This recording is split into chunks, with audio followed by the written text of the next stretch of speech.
On the 18th of April 2024, the BBC published a news article titled, "Spy Scandal Revives Fears of Austrian Exposure to Russia." This was called Austria's biggest espionage scandal of all time. On the surface, it looks like typical Austrian business, as Vienna is a known playground for spies. But here's the subtext you're missing. Even today, Austria remains heavily influenced by Moscow politics, and fears loom that the EU has become a pawn in the game played by Russia. So here's the question. Why does Austria remain entangled with Russian politics? And how do the motivations of the Kremlin affect European policies? Let's spy it out. On March 29, 2024, Agisto Watt, a former intelligence officer, was arrested on the charges of allegedly spying for Russia. An 86-page warrant was filed against him that detailed evidence of handing over sensitive data and helping plot a burglary at a journalist's apartment. Ott's accused accomplice, Jan Marsalek, a fugitive and former COO of the defunct German business Wirecard, is known to have contacts with Russian intelligence since at least 2014 and is currently believed to be in Russia. Marsalek has been referred to as a spider in the web, overseeing a network of espionage across Europe. Following Marsalek's directions, Ott reportedly obtained and provided sensitive information about numerous persons to Russian officials via national and European police databases. His operations included conveying a stolen computer with confidential material to the FSB's headquarters in Moscow. This scandal is a demonstration of how far Russian influence has entered Austrian politics. Despite the findings, the far-right Freedom Party of Austria has actually grown in popularity. It's renowned for its pro-Russian attitude.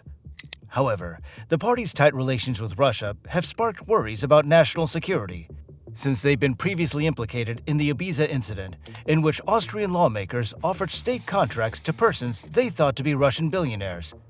Now, the problem at hand is simple. Many Russian spies have been found and detained in Austria during the past 12 years, but each time the subject was promptly freed and bilateral ties between the two nations were restored as soon as feasible.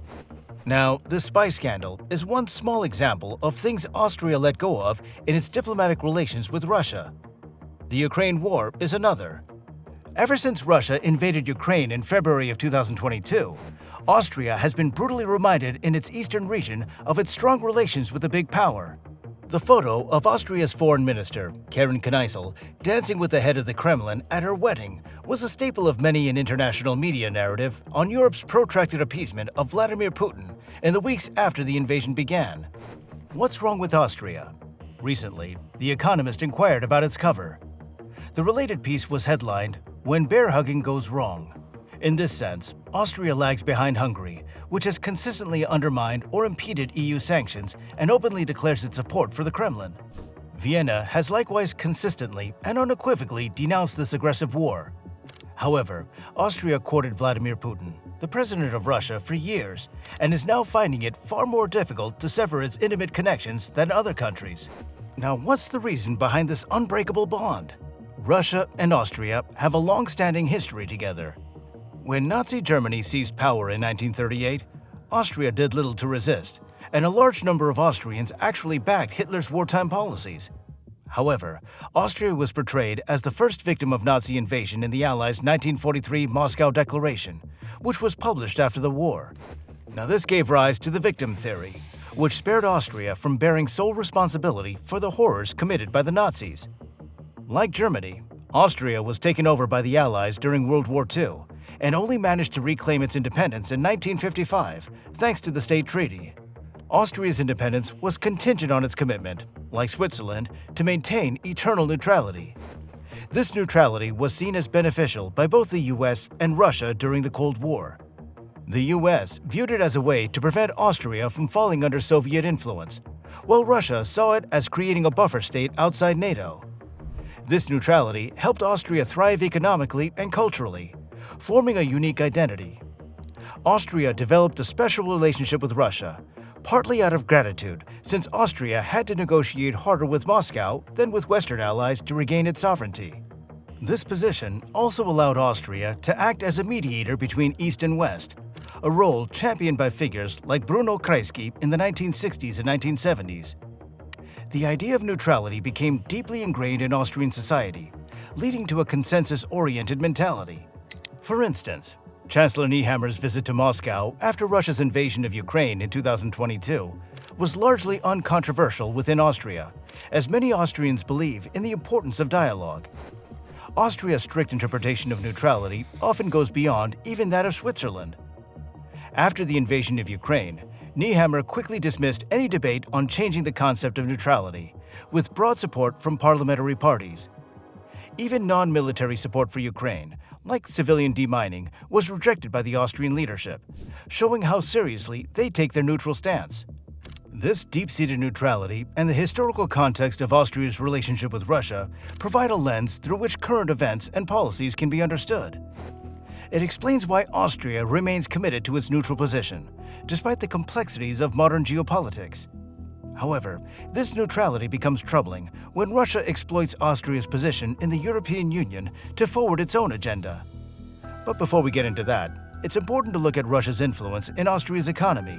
Austria has traditionally benefited economically from its position as a link between the East and the West. The first Western nation to do so was Austria, whose state-owned oil corporation, OMV, created history in 1968 when it signed a gas supply agreement with the Soviet Union. With the Baumgarten distribution station serving as a hub, this action propelled Austria's economic expansion and solidified its position as a major participant in Europe's natural gas network. This deal also opened up the West for the Soviet Union, leading to the construction of pipelines and contracts with countries like Germany and Italy. However, 1968 also highlighted the challenges of this arrangement. When the Soviet Union violently suppressed the Prague Spring, Austria, worried about its gas supply, chose not to condemn the action. The relationship between OMV and Gazprom has only strengthened over the years, with the contract being extended multiple times. The latest extension in 2018 pushed the end date to 2040, although the contract was already valid until 2028. The extension was celebrated as a milestone by the Austrian government, with Putin in attendance. This long-term commitment has made it difficult for Austria to reduce its reliance on Russian gas. While other European countries have significantly cut their Russian gas imports due to the war in Ukraine, Austria's imports from Russia still average 65%. Beyond OMV, many Austrian companies have also looked eastward since the fall of the Iron Curtain.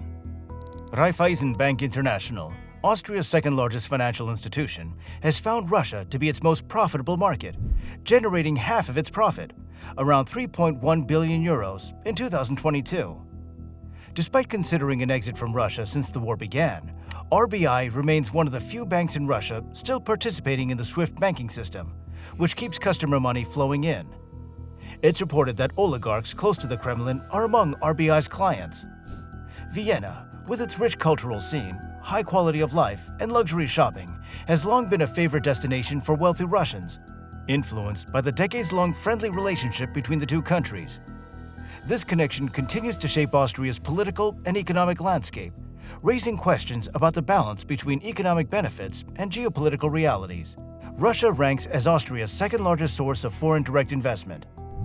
In spite of the Ukraine crisis in 2014 and the deteriorating ties that resulted in a reduction of Russian investments in EU nations, Russian foreign direct investment in Austria almost doubled from 2013 to 2014.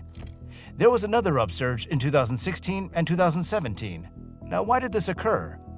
One explanation would be the exclusion of the Russian bank's Viennese branches, such as Sberbank and VTB Bank, from EU sanctions on Russia. This allowed Russia to use these banks to avoid sanctions and maintain investment flows into Europe. Austria is an attractive destination for Russian investments due to its favorable tax policies and confidentiality. Now, how does this benefit Russia? These conditions make it easier to launder money through Austrian banks into Western Europe or receive tax benefits. Among the largest Russian investors in Austria are energy corporations such as Gazprom and Lukoil, banks, and businesses in the tourism sector.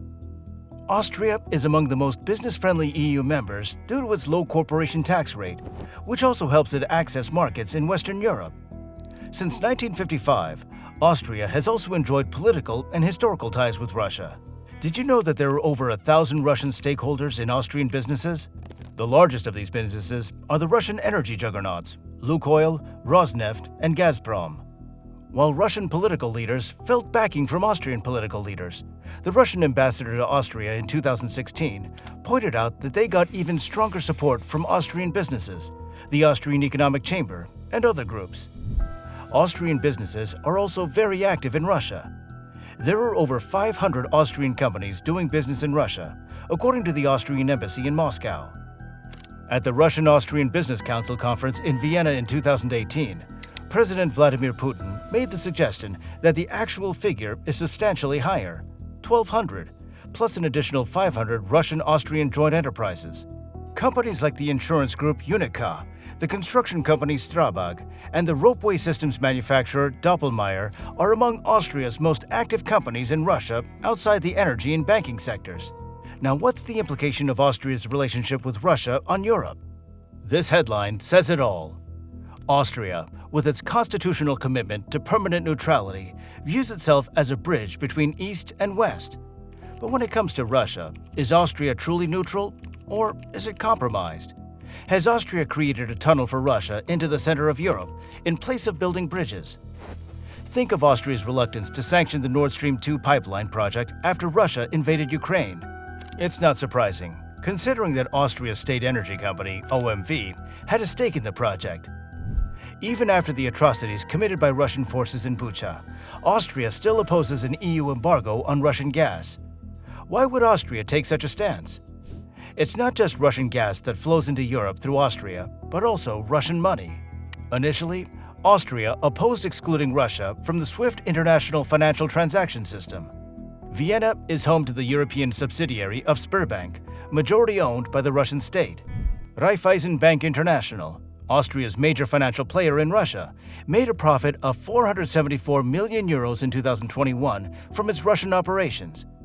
When including Belarus and Ukraine, this figure nears 600 million euros. Western sanctions have limited RBI's operations, but Austrian banks remain exposed to $17.5 billion in Russian debt, according to the Bank for International Settlements. The political ties between Moscow and Austria's far-right FPO are another layer of this complex relationship. In December 2016, FPO's then leader, Heinz-Christian Strache, signed a cooperation agreement with Putin's United Russia Party. Moscow allegedly tried to use an FPO parliamentarian to weaken Austrian sanctions against Russia.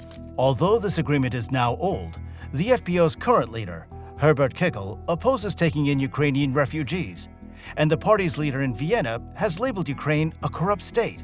The FPO, along with SPO, until a recent reversal, also opposed Ukrainian President Volodymyr Zelensky addressing the Austrian parliament. Now, during the Cold War, Austria's national security relied on the great powers respecting its permanent neutrality.